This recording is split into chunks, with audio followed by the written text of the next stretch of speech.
people have said that, spoke about that, been curious about that, but I actually never was a hitman, one of the hitmen.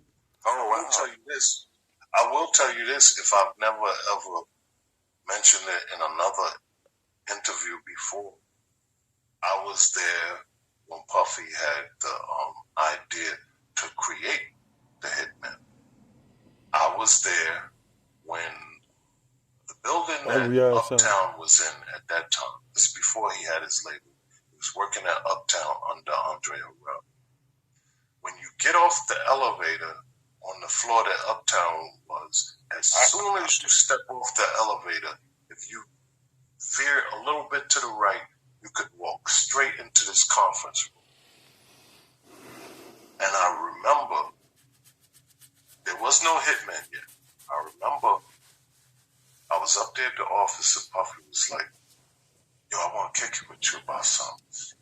I was like, yeah. So he walked me around the office the long way. We went into that conference room. So we got in the room and I was like, yeah, what's up? He said, yo, B, I want to manage you.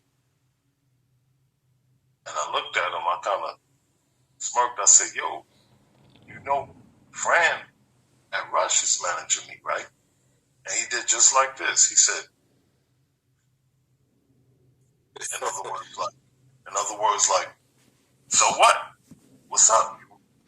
And at that time, things was good for me over there. But, you know, I had a good thing going. I didn't want to interrupt that. Sorry, just to clarify. So, hold on.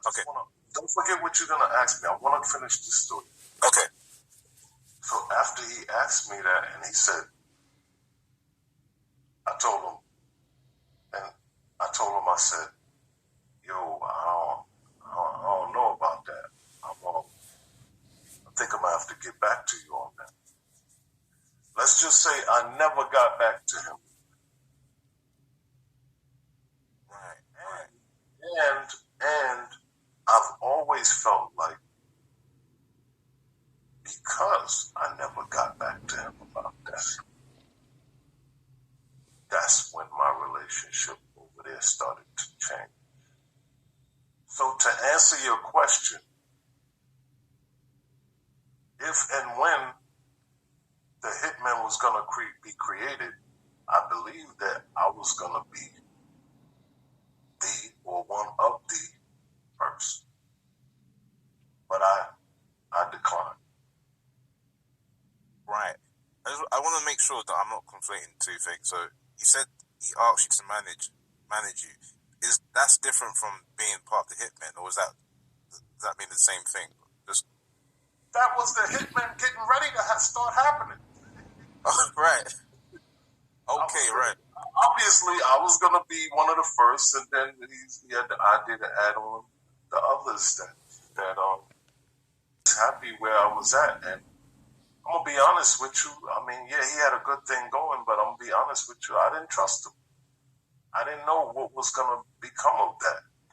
I just knew I felt safe and secure where I was at. You know what I mean?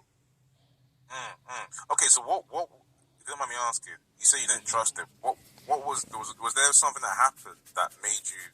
No. It's just that where I was at over at Rush, I felt safe, sound, and secure. I was happy being there. Okay. In other words, like, yeah, I hear you talking, but I don't know.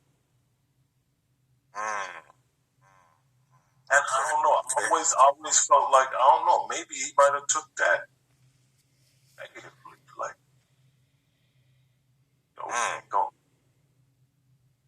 he said he's going to get back to me. He never ever talked about it again.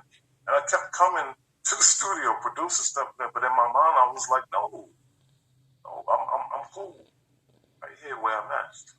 And I noticed ever since then, I don't know, the relationship wasn't really the same. There's other things I could get into, but I'll just leave it right there. Right. Fair enough. Okay, Watts, I see you got your hand raised. What do you want to say? No. No, I'm speaking to Watts. Yeah. So with that, and like that's cool. I can understand that. Do you have any regrets about that? Because, like, for example, in my life, right, I used to work for Radio Shack, and I had homies that worked at T-Mobile trying to get